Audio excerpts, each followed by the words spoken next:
Fala galera, tudo bem? Uma videoaula sobre as principais verminoses, parte 1. Veremos agora a teníase e depois, na sequência, enviaremos para vocês os links das próximas aulas. Tá? Então, começando com a teníase. A teníase é provocada principalmente por Taenia soli e Taenia saginata, dois vermes plateumintos de corpo achatado. E esses vermes, eles caracterizam a infestação do intestino, principalmente delgado e parte do grosso, né? O grosso também, os dois intestinos, né? Mediante a ingestão de carne contaminada com as larvas do verme em questão. Há uma terceira tênia, que não se chama tênia, né? Mas não deixa de ser um plateumento cestódio, né? É uma tênia também, apesar do nome científico ser diferente, a Diphyllobothrium latum. E a Diphyllobothrium latum, conforme a gente já citou na sala, em aula antes da quarentena do coronavírus, né? A Diphyllobothrium latum é famosa por ser a tênia do peixe. Tá? Então, se você comer carne contaminada com essas larvas, as larvas denominadas cisticercos, você vai adquirir a teníase. Né?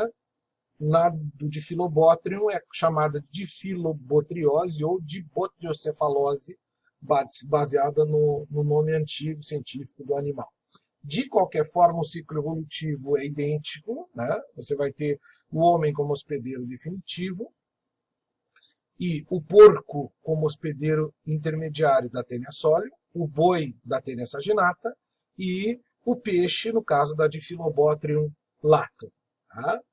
Então, é importante lembrar que se você ingerir carne crua ou mal passada com as larvas denominadas cisticercos, que são visíveis a olho nu, então para você adquirir uma carne dessa, você comer uma carne dessa, você literalmente você não tem informação a respeito, né? O que é lamentável, porque muitas pessoas não têm acesso à informação e acabam comprando e consumindo essa carne com as larvas essas que são visíveis a olho nu, impregnadas na carne, e são apelidadas pela população carente, pela população de baixo IDH, como canjiquinha, né? Porque lembram canjicas de milho incrustadas na carne. É um horror, mas é um fato real, infelizmente. Tá? Muito bem. Aqui vocês veem uma fotografia, a qualidade não está muito legal, mas dá para perceber. Cabeça da tênia, aqui como vocês podem observar, chamada escólex. As subdivisões do corpo da tênia dá para você perceber aqui, em alguns trechos do corpo dela, dá para perceber que o corpo é segmentado, principalmente aqui no final. Né? Cada segmento desse recebe o nome de proglote ou proglotide, e esses segmentos apresentam, cada um deles, um aparelho reprodutor masculino e um aparelho reprodutor feminino, uma vez que a tênia é hermafrodita, né? Ou monoica ou hermafrodita. Tá? Ela faz autofecundação e a parte final do verme, que você está vendo aqui, os proglotes são bem visíveis, são bem destacados, né? E esses proglotes são cheios de ovos e eliminados junto com as fezes para dar continuidade ao ciclo. A subdivisão, a segmentação, a metamerização do corpo desse animal é dividida em 3 setores. Os metâmeros ou proglotes, ou proglótides jovens, são os mais estreitos e próximos à cabeça, ou escólex da tênia. Os intermediários são os proglotes maduros. E os finais, cheios de ovos, são os proglotes grávidos, e esses, repetindo, eliminados com as fezes à medida que você adquire a doença e vai defecando, vai eliminando esses proglotes aí, ok? Aqui uma fotografia mostrando a cabeça da tênia, microfotografia eletrônica, óptica, né? Mostrando aqui as ventosas da tênia, solium, e aqui a coroa de ganchos de carbonato de cálcio, o rostro, o nome dessa coroa é o rostro.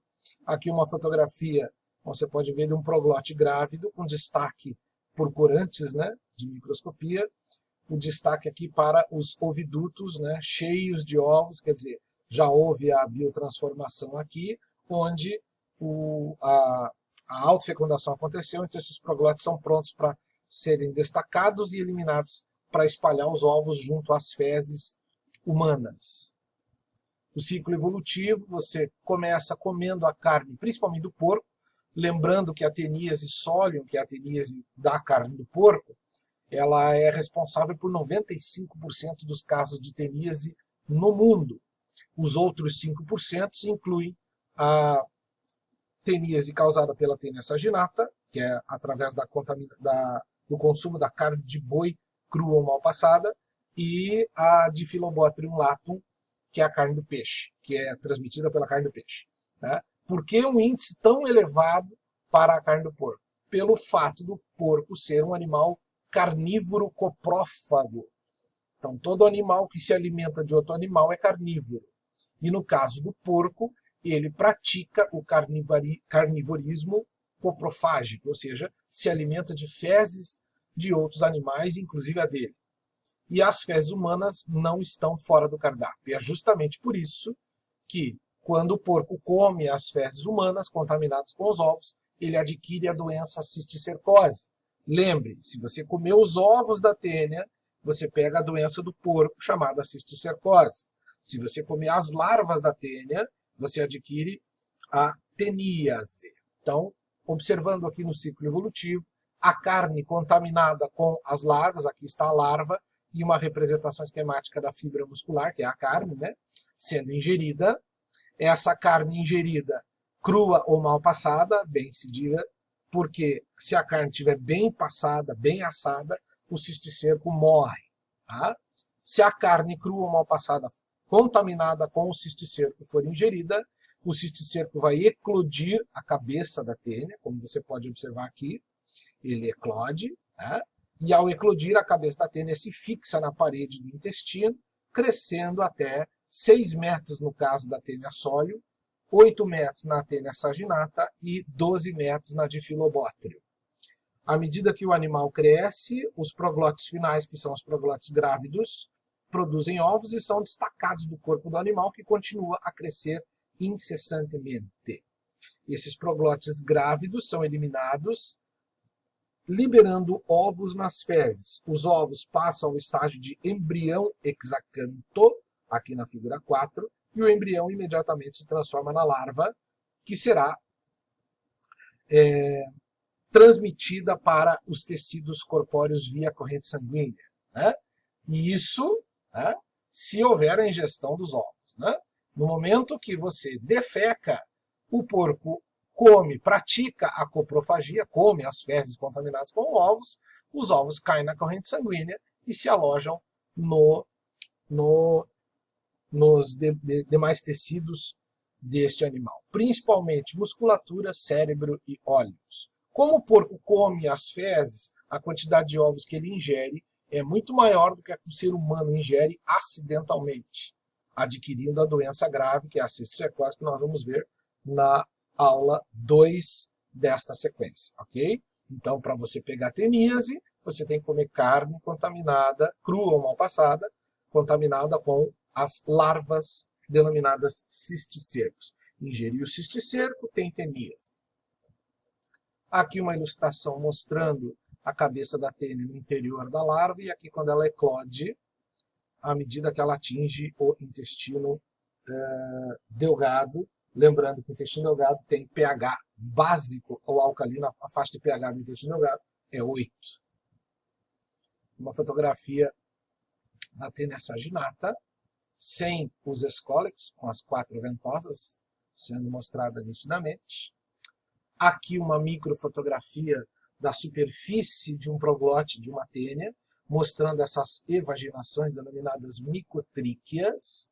As micotríquias, elas estão presentes na superfície do animal, porque por se tratar de um verme plateuminto, como a maioria deles não tem sistema digestório, a absorção dos nutrientes se dá pela pele deles, que é a denominada superfície enrugada ou cheia de evaginações, que são as micotríquias. Com a tênia no seu intestino, ela vai absorver entre 70% a 90% dos nutrientes que você manda quando você se alimenta.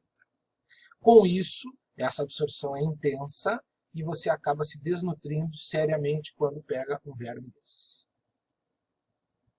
Sintomas da teníase, nós temos aqui cólicas, que são as dores de barriga, flatulência, que é o acúmulo de gases intestinais, e tudo isso acompanhando diarreia, né? Na maioria das vezes você tem excesso de apetite, também conhecido como orexia. A falta de apetite, o oposto da orexia, que se chama anorexia, são casos raros, mas podem acontecer o chamado efeito rebote, a pessoa tão debilitada acaba perdendo o apetite, tá? O que é grave, evidentemente. Eosinofilia é o nome dado ao aumento do número de glóbulos brancos denominados eosinófilos, que são os glóbulos brancos responsáveis no nosso sistema imunológico por combater vermes, invasões por vermes, né? E, como eu expliquei no slide anterior, com a ação das micotríquias aumentando a superfície de absorção da tênia, ela absorve grande parte dos nutrientes, te provocando, obviamente, desnutrição e, como consequência, anemia, principalmente anemia ferropriva, que é a anemia por falta de ferro, porque esses nutrientes vão todos para o verme que está te causando esse mal aí. Quanto ao diagnóstico, os médicos pedem os exames coproscópicos, né, que são os exames de fezes, o teste sorológico a partir do exame de sangue, né, e a confirmação dos sintomas correspondentes à verminose. Profilaxia, que é a mesma coisa que prevenção, a principal, higiene geral. Nessa higiene você tem que evitar a ingestão de carne crua ou mal passada. A carne mal passada desde que esteja contaminada com a larva ou o cisticerco, né, que é o nome da larva. Tá? O uso normalmente de medicamentos antiparasitários, antivermífugos, né, que o mais comum utilizado é o albendazol na dose de 400 mg. Normalmente o albendazol resolve o problema. Praziquantel também é uma droga utilizada, apesar de apresentar um pouco mais de efeitos colaterais. Tá? Normalmente se usa o albendazol, que é a droga de escolha na maioria das vezes. Ok? A cisticercose nós veremos na parte 2. Grande abraço e bons estudos.